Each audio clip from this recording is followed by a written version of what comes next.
Ah, cara, volta tudo aqui. Eu esqueci de me apresentar. Gente, take 2, valendo. Tô zoando.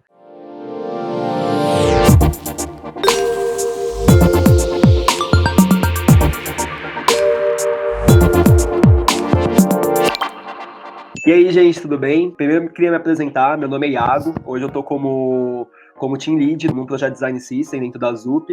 A gente tá aqui no nosso Design System Talks, né, que vai ser um programa para conversar com várias pessoas do mercado sobre Design System, sobre operação de design, sobre operação de maneira geral também. E só dando uma introdução por que a gente começou a fazer esse programa, né? Eu, junto com o time, a gente trabalha com Design System já faz um tempo. Começou muito tempo atrás, comigo, com o Fernando, que também é da ZUP hoje.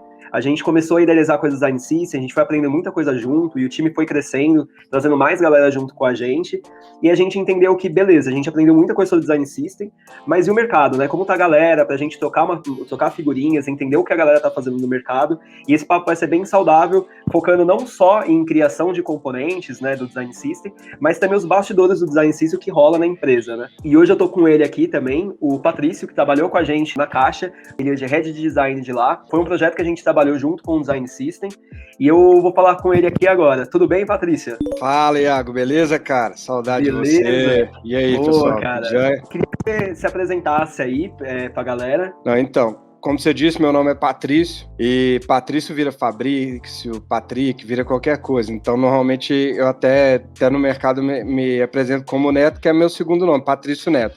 Então, sou o Patrício Neto. Hoje eu estou como Head de UX da Caixa Seguradora, que agora acabou de virar CNP Brasil. Então, esse detalhezinho ele vai ser importante lá na frente, por isso que eu fiz questão de me apresentar como Head de UX da Caixa Seguradora, que foi como a gente até trabalhou junto, né, Iago?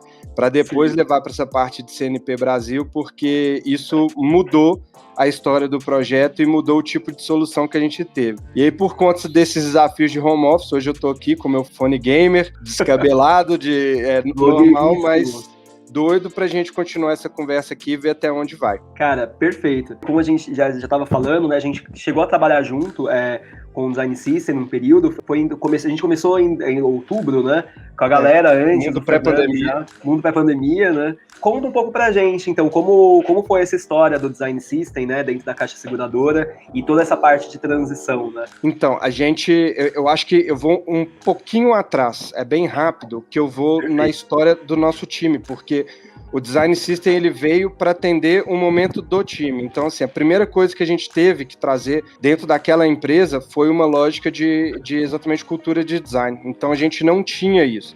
E aí optou-se por centralizar toda a parte de design e UX em um time. Então veio gente, cara, de tudo quanto é lugar. Tinha gente de perfil muito variado, gente muito diferente, gente que era puro de negócio, gente que era puro de comunicação, designer raiz, vamos chamar assim, e foi aquela bagunça, assim, até a minha escolha foi porque eu sou um cara especializado em métodos, então me dá um problema que eu te explico como eu chego na solução para ele.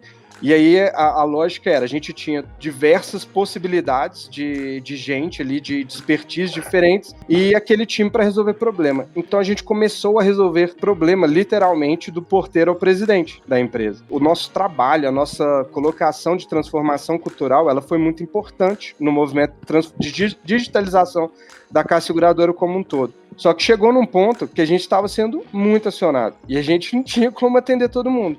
E aí foi natural a gente começar a olhar, e o grande lance foi, a pergunta que a gente fez foi, como que a gente consegue automatizar o nosso processo criativo? E foi a partir dessa pergunta que a gente viu que uma das formas que a gente podia otimizar, dar escala e alavancar o resultado da equipe era construindo o Design System. Então, a primeira coisa que a gente fez foi assim, ninguém aqui de fato tem expertise em construir.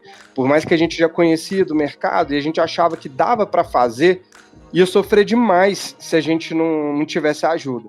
Aí chegamos na ZUP, chegamos até vocês, e vocês ajudaram muito nesse processo no início. E o que foi massa, assim, não tinha time seguradora, não tinha time ZUP. A gente era o time do Design System. A gente ficava... o projeto teve um destaque muito grande para ele na época, então ele teve assim, não sei se você vai lembrar, Iago, mas a gente tinha a salinha de vida, era quase que um aquário na entrada do andar, onde todo mundo chegava e era impactado por pessoas de boné marrom, blusa regata e tatuagem, colando post-it e fazendo desenhos na parede, e o Fernando lá também desenhando o tempo todo para todo mundo. Então aquilo ali começou a chamar muita atenção do pessoal. E o projeto ganhou relevância, ganhou destaque, a gente ganhou ajuda, mas ainda assim ele foi um processo, né? Assim, tem uma frase que a gente falava muito assim, que a gente está construindo um design system que no fundo ele tem que atender uma função. E essa é uma função de uma empresa. E essa empresa é uma empresa de seguros. E a frase que você deve lembrar aí que a gente sempre falava é: não adianta você querer construir tijolo se você não entende de barro. Não adianta você querer construir um design system para uma seguradora se você não entende do negócio. Se você não entende para onde ele vai, que problema de negócio ele vai resolver também. Então, a partir daí, a gente começou no primeiro momento estudando sobre seguros, estudando sobre o negócio, aprendendo sobre a empresa, sobre a marca, sobre aquele mercado, sobre tudo aquilo. Acho que foram quase 2 semanas que a gente não produziu nada de design, e a gente ficou focado em aprender. Cara, aquilo ali foi uma das decisões mais acertadas que a gente tomou nesse projeto. Porque foi aquilo que fez com que as coisas fizessem sentido no final. O projeto, ele mudou, ele desconstruiu, ele reconstruiu, mas eu lembro muito bem que pouco antes da ZUP fazer a entrega final, a gente conversava, por exemplo, com o Iago, e o Iago sabia exatamente o que era um processo de seguro. Então a gente eliminou esse fator entendimento de negócio, relevância de por que a usabilidade proposta ela tem que seguir um caminho e não outro, que é algo mais comum de mercado. Então isso foi determinante para o sucesso do projeto. Nesse cenário houve a mudança de marca, como eu falei, assim, isso foi pós-início do projeto, que via determinação específica. A gente tinha um cheiro, né, que ele precisava ser um design system multimarcas, mas não tinha uma determinação clara. Hoje, a gente deu o nome dele de Atos. É uma homenagem a Brasília, cidade que foi construído. Brasília, ela tem essa lógica, ela é uma cidade componentizada, né? Ela tem seus modos, ela tem seus componentes. Ela é o seu design system, né? Ela tem um design, ela foi feita a partir de um sistema criativo, né? Então você tem o padrão aqui. E o que dá beleza, o que traz a experiência legal para a cidade é tanto o projeto, a arquitetura em si, a arquitetura modernista e a parte de arte, mas também a parte do paisagismo. E a gente escolheu, dentro dessa questão da arte, da arquitetura, batizar o design system de Atos, para homenagear a cidade que a gente criou, que já traz esse espírito. Porque no final, o Atos, ele entrega muito dessa experiência multitema. Ele é um design system que ele não é feito para uma marca. Ele é um design system feito para qualquer marca. E ele é feito para a gente automatizar e dar escala. Mas sempre muito focado naquilo que é o barro, que é o nosso negócio. Então ele vai nessa linha, no final ele está aliando ali a parte de comunicação, de dev e ops, para a gente criar esse sistema que vai levar a solução tanto para negócio quanto para a marca e dar um salto de experiência para a empresa. Cara, perfeito. Eu acho que você levantou um ponto muito importante aqui, né? Que acaba acontecendo muito também, né? Vamos fazer o design system, vamos começar pelos componentes e por fazer. E vocês levantaram esse processo ali atrás, né? De, cara, vamos fazer uma imersão, entender um pouco sobre o produto, entender o serviço, né, da seguradora, como funciona toda a parte de negócio interna, para depois começar um design system. Até esse processo, né, de entendimento e construção, você consegue explicar um pouco para a gente como foi? Então, ele foi, antes mais do que nunca, colaborativo, né? Então, assim, a gente sabia que, por exemplo, vou falar muito Iago aqui porque você está na minha frente, tá? Mas dentro do projeto, o Iago, ele tinha um know-how específico que boa parte do time não tinha, que era a vivência em Ops. Então, assim, a gente deixava o Iago trabalhar, a gente deixava o Iago fazer. Eu tenho que destacar aqui até a atuação do Fernando nisso, que o Fernando sempre foi um cara... quando eu falo Fernando, eu não sei como o Fernando é conhecido na ZUP, se é Fernando mesmo, mas depois você cita o nome dele aí mais comum. O Fernando, ele ajudava muito e ele estimulava todas as pessoas também a trazer, teve uma liderança direta do Fernando na parte da condução, e a gente tinha, gente no nosso time que podia contribuir mais de um jeito. Eu vou citar aqui, por exemplo, a Elo. A Elo era uma pessoa super, super ativa dentro do time, uma pessoa integradora que fazia todo mundo trabalhar junto, mas ao mesmo tempo trazia solução de comunicação como ninguém, e toda a lógica que ela aprendia com o Iago de como escalar o processo de design system, ela utilizou isso para começar a escalar a dinâmica de conteúdo e comunicação. Então, a partir daí, ele foi se formando como se fosse um quebra-cabeça. A gente tinha, assim, diversas pessoas que podiam atuar em alguma coisa, essas pessoas atuavam em sinergia, a gente dava visão de objetivo de curto prazo, visão de objetivo futuro, e essas pessoas faziam entrega e a gente acabava evoluindo. Depois que a Zup saiu, isso veio muito para o próprio time, e a gente manteve essa mesma dinâmica de evolução.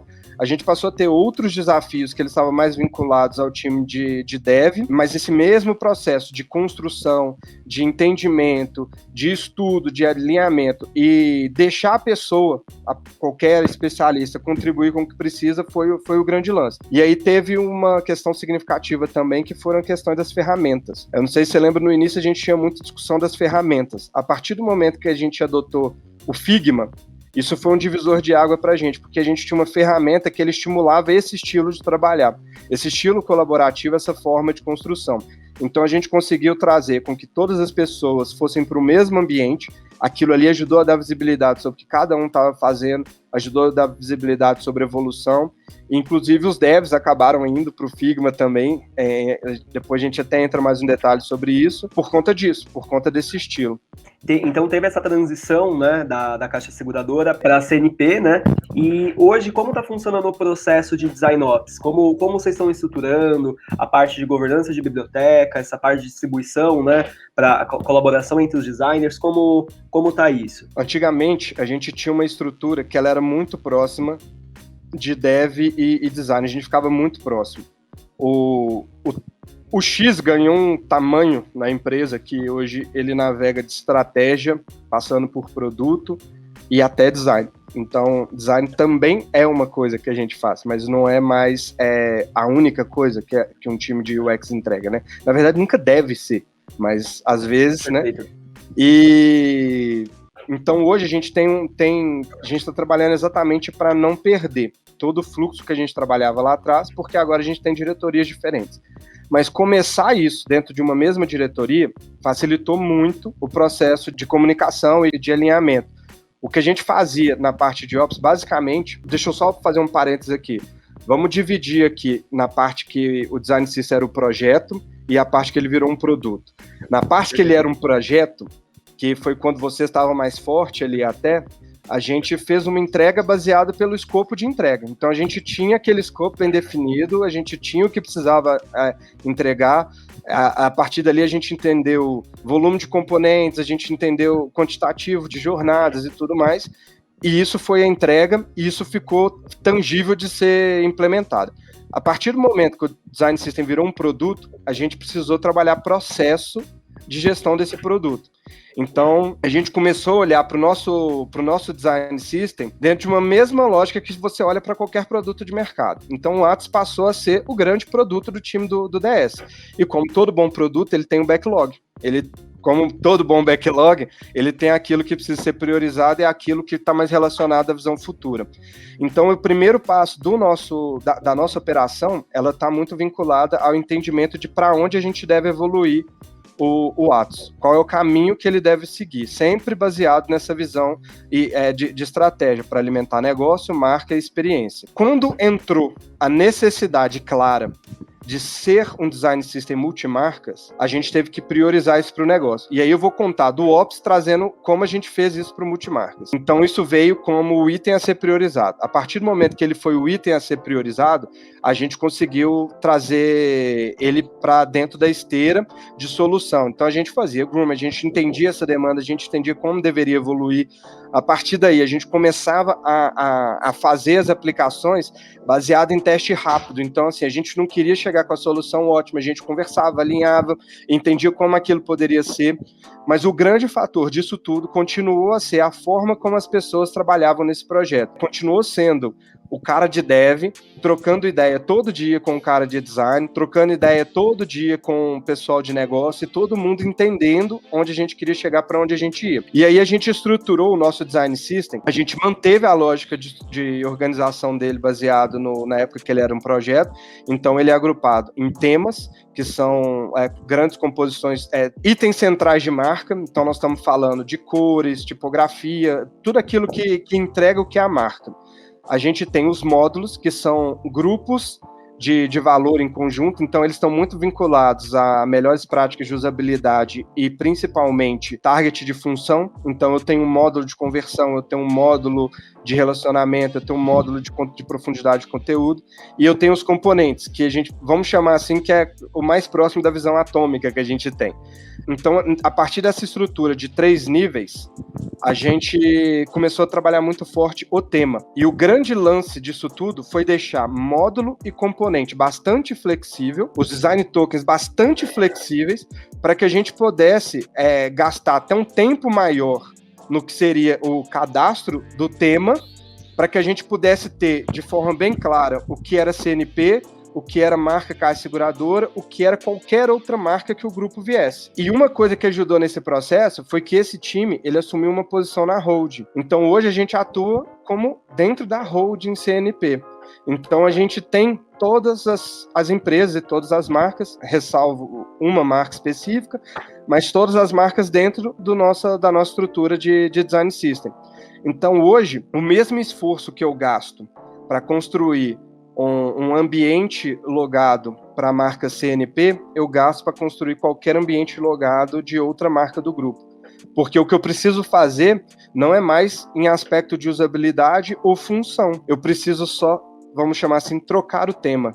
Então, deixa eu dar um exemplo aqui de como ficou a construção dos design tokens. A gente começa mesmo com aquela função do que é mais a semântica, mais a variável. Então, vamos dar o exemplo da fonte. A gente tem o que ele é da família de fontes, na semântica a gente define bem claro, e na variável, vamos supor assim, para a empresa A, a variável é Roboto, na empresa B, ela é Futura, na empresa C, ela é Comic Sans. Eu quero ver que marca que é essa de Comic Sans, né? Mas é uma homenagem pro Lira aqui. O Lira é doido de fazer uma marca de Comic Sans.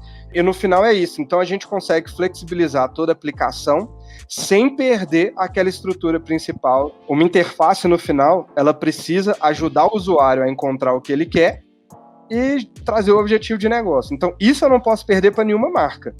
Mas qual cor, qual logo, qual fonte, como vai ser o impacto visual que aquilo vai gerar, a gente deixa bem flexível. Cara, perfeito. Você levantou um ponto ali que é muito importante sobre a relação dos módulos, né? Então tem um terceiro nível aí do Design System, que são módulos, porque acho que o desafio muito grande hoje, né? Como você consegue agregar o mesmo valor em componente para várias jornadas, né? E na Caixa teve essa resolução muito boa, né? Que é a forma que vocês estão trabalhando hoje. Vocês têm várias marcas, então, né? Com essa gama de componentes flexíveis entre jornadas e vocês não focam no componente em si, né? Mas qual o valor que eu agrego em cada jornada para criar um componente cross, né? Como funciona isso? Cara, assim, o grande lance, vamos voltar para a função. Papai Steve Jobs sempre falava, design é função. Então vamos sempre lembrar para uma função. Eu sei que toda boa interface ela tem função, forma e conteúdo. E nós vamos chegar em forma e conteúdo.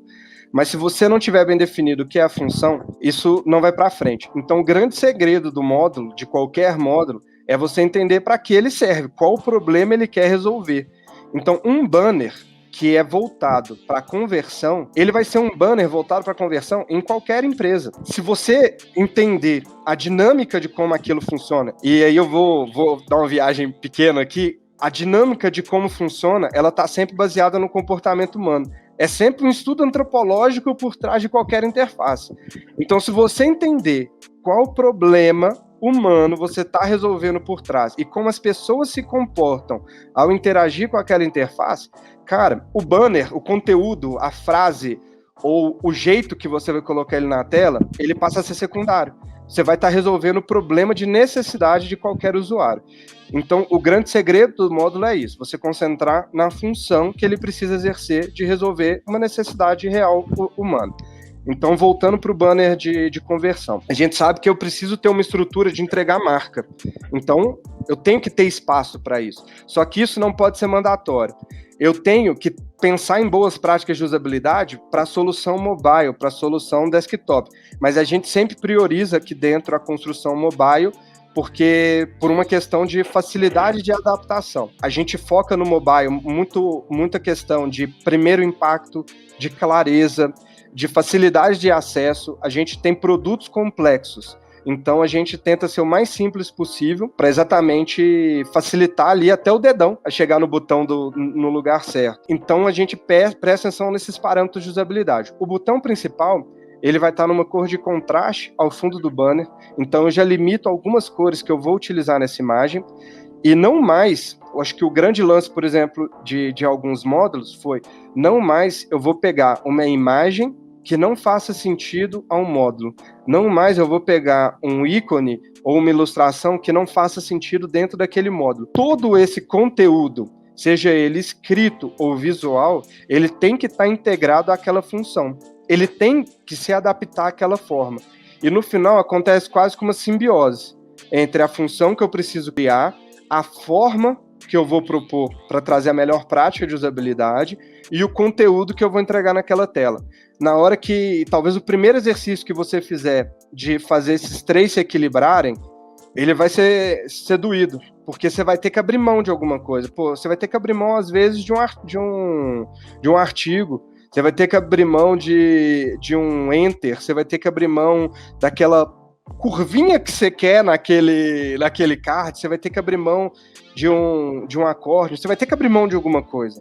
Mas no final você vai ver que na hora que você medir desempenho, que você medir performance daquele modo, você vai ver que o cara não tá ficando confuso, você vai ver que o cara tá clicando no botão que ele quer clicar e chegando no lugar onde ele precisa. E aí, meu amigo, aí o nosso trabalho tá feito, né? Não, cara, sucesso. Não, e faz total sentido, né? Pensar mais nos porquês, né? Por que você vai criar aquele componente, por que você vai criar aquela funcionalidade, né? E eu lembro que vocês faziam isso muito bem na caixa, né? Qualquer solução que vocês criavam, vocês tinham toda essa etapa de discovery antes. Eu lembro que vocês tinham até os labs, né? De olhar, se estruturar, todo mundo conversar ali, envolver várias áreas diferentes. Eu acho que esse é o maior diferencial mesmo, cara. Isso é incrível. Ô, Iago, deixa eu só complementar isso que você tá falando. Tem um ditado japonês que eu gosto bastante, cara, que é a diferença do curto caminho longo e do longo caminho curto. Eu não vou entrar na paródia japonesa, mas assim, a gente sempre prioriza o longo caminho curto. Não o demorado caminho curto, mas o longo caminho curto. É preferível você gastar tempo pensando numa solução que de fato vai ser aplicável para você executar ela de um jeito mais simples e rápido, do que você pensar no atalho, no curto caminho, que no final ele vai te dar muito retrabalho lá na frente. Isso não tem a ver com velocidade. Não significa que a gente vai tomar decisões demoradas. Para isso existem métodos e ferramentas que simplificam a tomada de decisão e a criação. Mas ainda assim você precisa racionalizar sobre qualquer decisão que você vai tomar. Se ela é uma decisão racional e se ela é uma decisão objetiva a cumprir algo que de fato é prioridade, e você entende que ela é viável de ser implementável, então, cara, você conseguiu criar essa lógica do longo caminho curto. Cara, perfeito. Uma coisa que eu queria perguntar também, até em relação ao processo do Design System, ficou bem claro. Hoje, como está estruturado o time?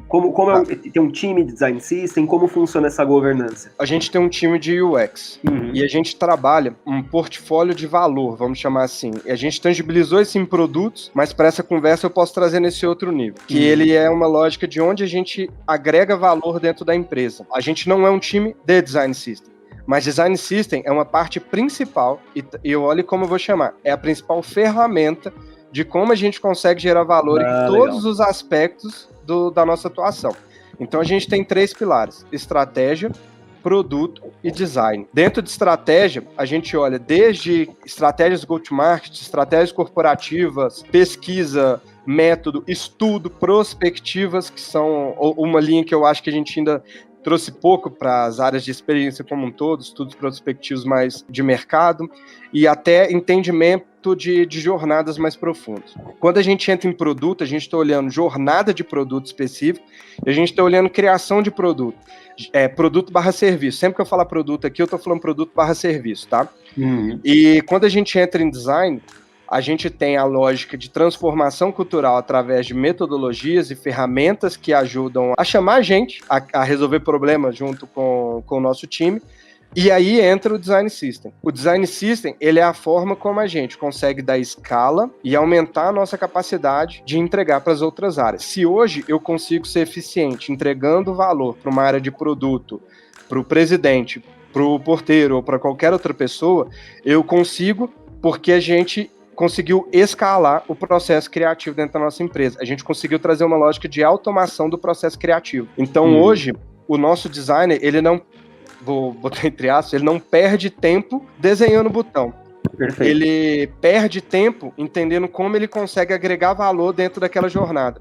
Então ele parou, eu brinco até que antigamente o designer ele tinha que ser Van Gogh, né? Você tinha que entregar uma tela em branco para ele pintava aquela tela mais linda do mundo, ai de quem criticasse, porque aquilo era um trabalho de arte, e aí ele chegava e falava assim, pronto, é isso, a arte está criada. E hoje, o que a gente precisa é dinamizar isso, porque esse processo de criação, ele não é um processo que ele acompanha a dinâmica de necessidade do mundo hoje. O mundo exige mudanças rápidas, exige adaptações curtas.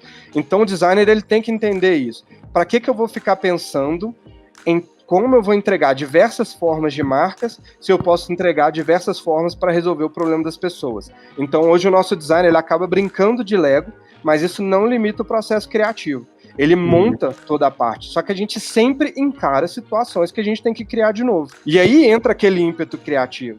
Só que a gente não perde esforço criando aquilo que a gente já criou. A gente perde esforço melhorando o que a gente já criou e criando coisas novas. Então, assim, gerou um ganho significativo para todo o nosso processo. E ele entra dentro daquele fluxo de Ops também. Cara, não, perfeito. É legal até a forma que você explicou, porque vocês incluíram todo o processo, né? Do Discovery pro Delivery, e o Design System acaba sendo um meio ali, no meio disso tudo. Então é um processo como um todo que o Design System tá ali para ajudar.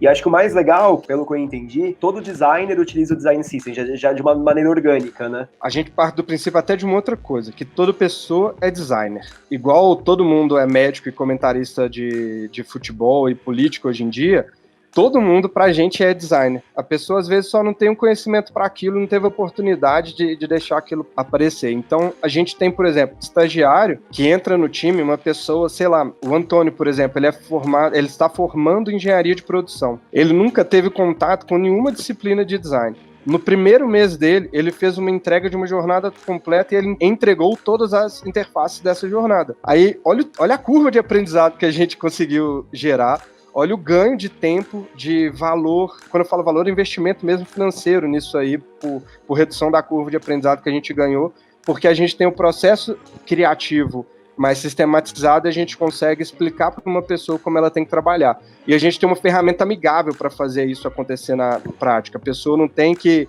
fazer um curso de arte para entender como fazer uma curva no lugar. Ela brinca de montagem. Óbvio que ela não faz uma entrega sênior, porque, cara, tem coisa que é só com o tempo mesmo. Mas uma entrega consistente, uma entrega simples, um problema simples de resolver... A entrega de valor tá ali, né? É isso. Ela entrega completo. É o mesmo módulo de um designer com 15 anos de experiência. Não, cara, perfeito. Até entro numa outra dúvida que eu tenho, como é uma ferramenta que está sendo utilizada para todo mundo, como vocês estão trabalhando nessa parte de documentação? Como essas pessoas acessam? Existe um onboarding? Tem um documento que ela consegue se debruçar? Como funciona isso? Cara, eu sou virginiano com ascendente aquário. Então eu brinco que eu nasci pro design think, porque eu tenho método com criatividade junto, sabe?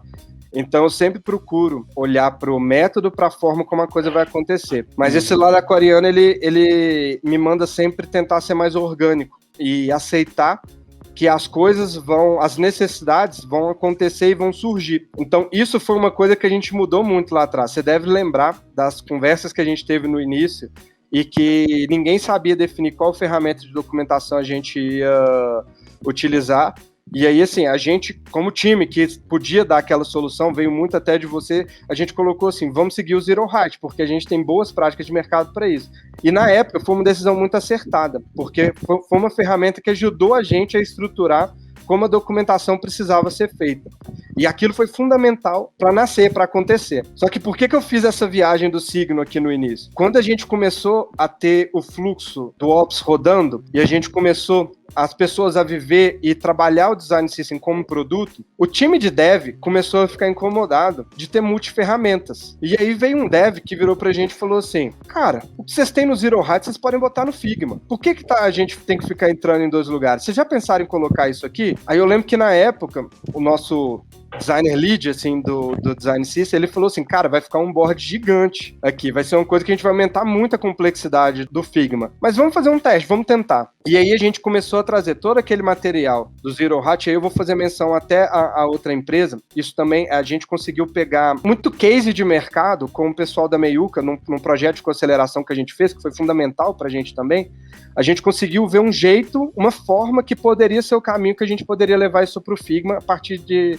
referências de mercado. Nessa lógica, hoje a gente consegue trabalhar toda a parte de documentação, boa parte do handoff e também a gente consegue trazer boas práticas de acessibilidade dentro da documentação no Figma. Então hoje, você vai lá, você vê toda a parte de regras de acessibilidade, tudo isso dentro do Figma, do board, junto com cadastro de temas, de componente e tudo mais. Facilitou muito, muito pro dev, porque ele vê ali o elemento de design construído e ele vê toda a documentação e ela tá junta, ela tá no mesmo lugar. Então simplificou pro cara. Hoje ele dá aí um command tab e ele chega no lugar inteiro que ele precisa estar para fazer todo o trabalho que ele precisa desenvolver.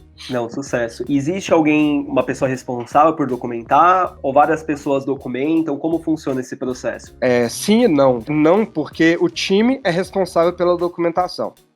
Então, a gente tenta não deixar a coisa individualizada, a gente tenta deixar ela dentro dessa lógica de processo, de construção do forma de trabalho.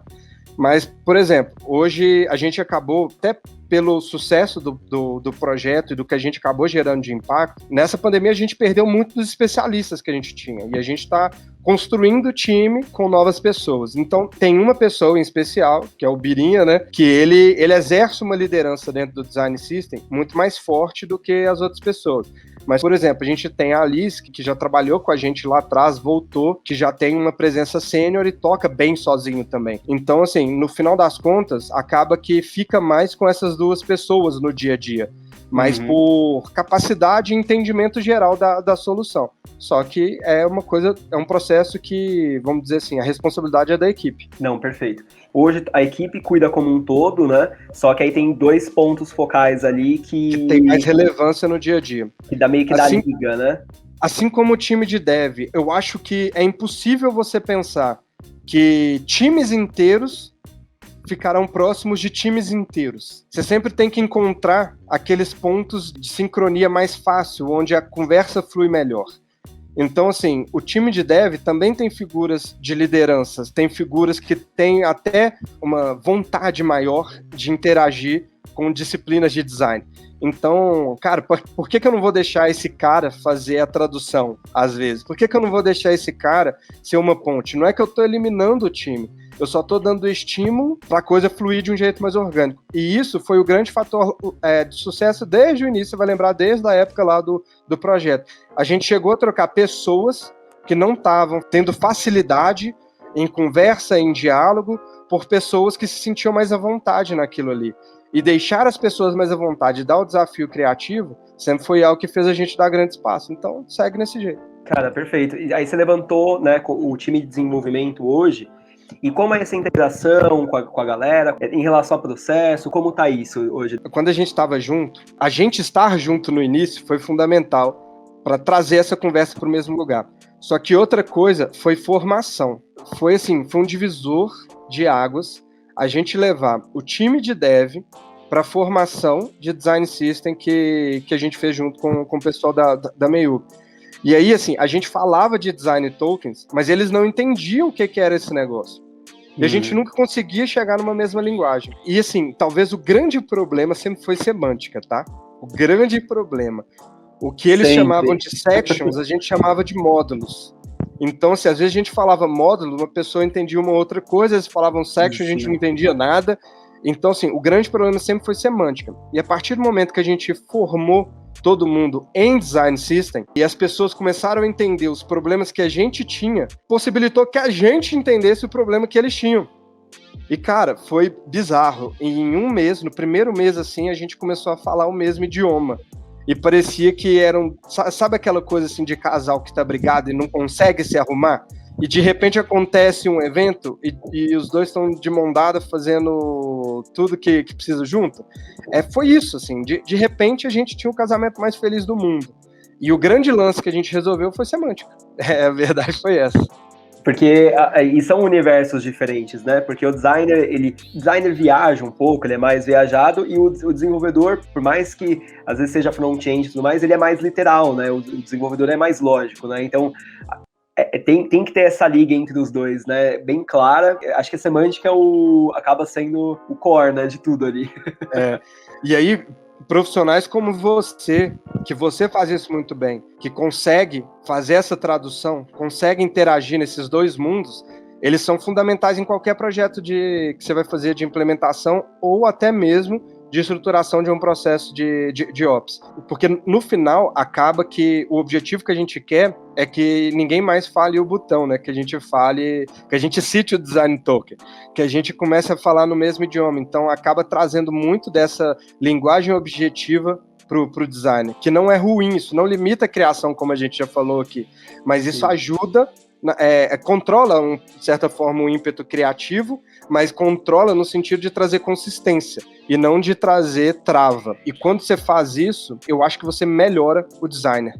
Você faz com que o designer foque exatamente naquilo que ele precisa, que é de trazer solução, de resolver problema para as pessoas. E acho que você levantou um ponto super importante agora, que é muito isso, não limitar, né, o designer. Porque dependendo da cultura, né, dependendo da empresa, a pessoa vê o design system como, principalmente o designer vê como um limitador. Mas quando você dá autonomia para ele, até o processo que vocês montaram aí, né, tem todo o time de design, até que você comentou, às vezes a ideia não vem nem do próprio designer, vem de uma pessoa de outro departamento que entende do fluxo e consegue ter essa autonomia. Você dá autonomia para a pessoa chegar naquela conclusão, porque no final é mais a entrega de valor em si do que ter toda aquela micro consistência visual, né? Claro que o design system facilita isso, mas a entrega de valor e dar essa autonomia é muito mais importante, né?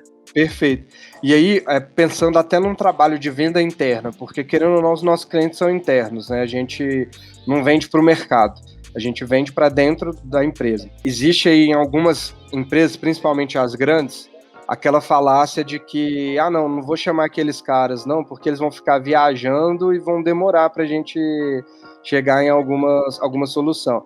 E aí a gente não segue todo o fluxo ali de problematização, de empatia, para chegar numa solução mais simples a ser implementada. Então, a gente automatizar o nosso processo e dar escala para o tipo de solução que a gente gerava na empresa, passou a fazer com que as pessoas tivessem um interesse mais genuíno em contar com a gente.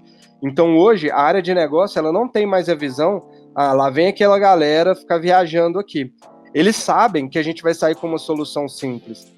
A gente sabe que a gente vai sair com algo que a gente consegue entregar. Eles sabem que a gente consegue gerar valor. Isso facilitou para a gente ser mais relevante. Então, assim, em processos, a gente está vivendo aí um mundo onde mudou muita coisa. E eu vou te falar que nesses quase 2 anos de pandemia, né, a gente sofreu muito pouco impacto do nosso papel dentro da empresa e da nossa relevância, porque a gente continua entregando valor, a gente continua entregando muito mais rápido. Eu lembro que quando o primeiro projeto que veio pós saída para a quarentena foi criar um fluxo de venda online de seguro vida, a gente fez do início da demanda até a interface final testada, a gente demorou 3 dias. Cara, foi muito rápido, foi surreal de rápido isso. O recorde da empresa de um projeto tinha sido entre 2 a 3 semanas, 2 semanas e meia mais ou menos, e de repente a gente entrega em 3 dias. Como que isso acontece?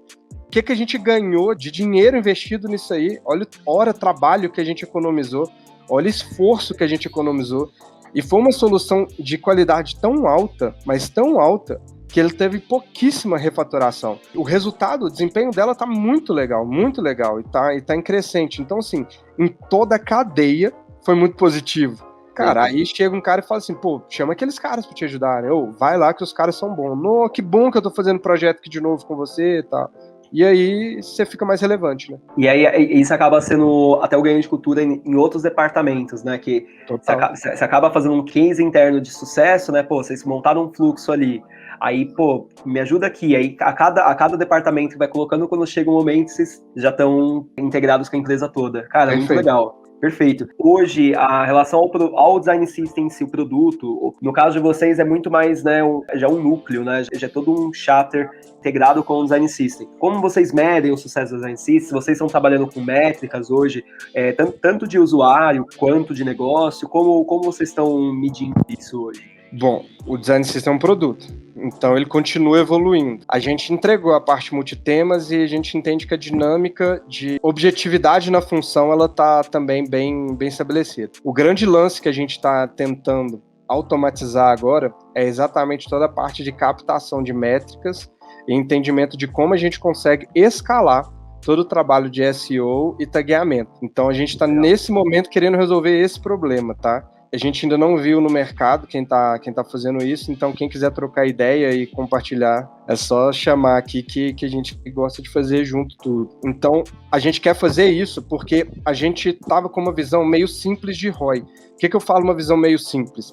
A gente partiu do início numa lógica de medir quanto que eu ia ganhar no botão, quanto que eu ia ganhar na palavra, quanto que eu ia ganhar no campo. E a gente viu que, igual a gente fez um design system com objetivos de negócio, a gente tinha que trazer exatamente esse ROI para os objetivos de negócio. Então, hoje, quando a gente cria uma interface, a gente alinha muito bem alinhado com toda a estrutura de growth, para a gente poder olhar como que isso está gerando desempenho. E isso faz com que a gente traga o input de volta do que a gente precisa evoluir. Então, exatamente essa necessidade de olhar a performance e o desempenho e como aquilo ali está gerando negócio e está gerando uma boa usabilidade, que vai trazer o resultado, o número, que vai fazer com que a gente entenda um novo problema, que faz com que a gente se permita criar uma coisa nova. Então, acabou que a gente está trabalhando em um processo maior, assim, o Ops ele não entra mais só na esteira de dev. Ele entra junto com o growth e retroalimenta essa brincadeira toda. Cara, perfeito. E aí casa muito com o que você falou, né? Os fluxos acabam sendo validados mais rápido, e aí como você falou, cara, antes o nosso recorde era 2 semanas e pouco, e hoje vocês montam fluxos em dias que vocês pegam toda essa esteira do começo ao fim. Cara, muito, muito legal. É o famoso quem vê close e não vê corre, né? Quais são as dificuldades que vocês têm hoje no Design System? A gente está se readaptando ao novo momento da empresa. A gente está falando de um novo formato de empresa. Então a empresa está se conhecendo, as pessoas estão entendendo as funções que elas exercem, e a gente já sabe que isso vai impactar a gente, mas ainda não tem muita clareza de como isso vai impactar. Ao mesmo tempo, até ano passado, a gente tinha um time de especialistas. Então, todas as pessoas em todas as funções já estavam muito bem formadas e eram especialistas.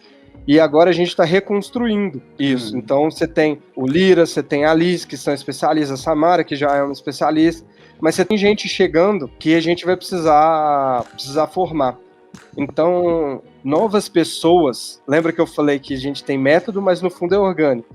Novas pessoas vão demandar novas necessidades. Isso também serve para um fluxo de time. Então a gente vai chegar com uma nova pessoa nessa equipe que ela vai ter uma necessidade de seguir um caminho ou ela vai trazer um problema que a gente não tinha visto até hoje. Então a gente sabe que agora é um momento que a gente está se desprendendo de como a gente fazia para a gente poder se adaptar. Até porque sei que Darwin não falou isso, né? Uma frase dada a Darwin que não é verdade, mas não é o mais forte que sobrevive, é quem mais se adapta. Foi outra pessoa que falou isso, está na teoria de Darwin, mas não foi ele. E agora a gente está nessa parte, assim, a gente não quer criar o design system mais forte, mais parrudo e com o processo mais bem definido do mundo. A gente quer aquele que se adapta melhor à realidade que a gente estiver vivendo no momento. E a gente quer construir ele o mais flexível possível para a gente continuar sendo relevante sempre. Então o nosso desafio agora é de se adaptar à nova realidade. E não tá fácil, assim, tá difícil. Mas a gente não tem medo disso. A gente gosta disso, a gente tá procurando disso. Então, que bom. Exatamente. E, cara, é muito evolutivo, é o que você falou, né? Você pode ter um processo super redondo, mas aí passa um mês, muda a necessidade, muda perfis também, às vezes novas culturas, então ser orgânico é importante. E esse é um ponto muito, muito legal de você ter trazido aqui pra gente. Uma coisa que eu lembro bastante que tinha na Caixa, que a integração era muito boa, de todo mundo, a comunicação, o time, a sinergia era muito legal, então a cultura era muito boa para permitir isso. Então isso eu acho que era um diferencial muito bom. Cara, até pra gente encerrar o papo aqui, pra galera de mercado hoje, que tá começando o Design System, que já tá tendo dificuldade, qual o conselho que você daria para essa galera que tá começando um Design System, às vezes está tentando vender isso ainda para a empresa, né? Tentando transformar isso num time de produto. Qual é o seu conselho para essa galera? Cara, é o conselho que eu dou para qualquer pessoa do time. Começa. Não fica esperando a situação perfeita para você começar. Então, vou trazer dois cenários aqui resumidos. Assim. Eu tenho condição, eu trabalho numa empresa onde eu já consegui vender e eu tenho até recursos para trazer alguém para me ajudar a construir isso. Usa, mas começa. Vai, traz alguém, começa a fazer isso. Cara, eu não tenho como fazer. Beleza, cara, tem ferramenta de graça no mercado que você já consegue começar. Lembra que a gente falou que a gente começou entendendo o negócio, entendendo função, entendendo como a lógica precisava ser construída? Para isso você não precisa de dinheiro, você precisa de papel e caneta e gente boa pensando junta. Então, assim, começa a entender, começa a criar, começa a sistematizar todo o processo de design, que a cada passo que você der, você vai conseguir trazer alguém, você vai conseguir gerar valor, e isso vai, inclusive, ajudar no formato de venda. A gente adora gritar vários termos bonitos, principalmente se eles forem em inglês, que o mundo tem que ser evolutivo, que a gente tem que ir passo a passo, mas a gente esquece isso nessas horas. E a gente prefere não começar e jogar a culpa no líder da empresa que não comprou a ideia que eu vendi num PowerPoint para ele, do que pegar, sentar a bunda e começar a fazer alguma coisa. Então começa, cara. Começa e entenda que cada dia é um preguinho novo que você vai bater e com isso você vai gerando fluxo de evolução. É o famoso fail fast, né? Cara, quer errar, erra rápido. É isso. Não, e depois vem dar lição em palestra, mas na prática não faz, velho. Faz. Bota em prática, sim, velho. Exatamente. Cara, perfeito. Patrício, só queria agradecer, pego um tempo da semana aí, que eu sei que essa semana é corrida também bastante, ter pego um horário da manhã aqui para conversar com a gente. Queria agradecer mesmo, até pela parceria, já as parcerias anteriores também. Quer falar alguma coisa? Quer complementar algo? Não, assim, só agradecer mesmo aqui a conversa. Eu te confesso que é muito legal fazer isso com você, fazer isso com o Fernando, trazer aqui os Thiagos, o Alan, o Wagner, uma galera muito massa que estava aqui com a gente, que assim, não parecia que a gente tinha dois times, sempre foi um time só, tipo, todo mundo muito focado. Então, acho que se isso aqui vai público, a gente tem que dizer obrigado por tudo aquilo que a gente viveu junto, assim, todo mundo... Vocês receberam a gente muito bem, a gente fez o máximo para receber vocês muito bem também. No final, a gente via ali uma galera trabalhando muito, muito em conjunto, né? Então, assim... só agradecer por tudo que vocês fizeram, tanto que vocês impactaram a gente, e é legal contar essa história pra vocês verem que o negócio não parou, né? Ele só continua evoluindo. E assim, brilha os olhos de ver o que vocês construíram, toda essa parte de processo, toda essa parte orgânica que gera uma cultura muito forte de vocês. Então, cara, parabéns demais. E eu que agradeço também, porque, como você falou, toda essa galera, a gente estava em outro estado, um monte de estranho no ninho, e vocês acolheram a gente super bem também. Então foi uma troca de experiência, cara, muito boa. E eu só tenho a agradecer também. É isso aí, tamo junto, cara. Cara, brigadão. Gente, a gente vai ficar aqui por hoje no papo. A gente vai trazer mais pessoas para conversar. Qualquer dúvida também, podem chamar a gente. Eu não sei se a gente vai colocar no YouTube, se vai ter alguma coisa, mas aí a gente vê com calma depois. Show? Gente, brigadão, viu?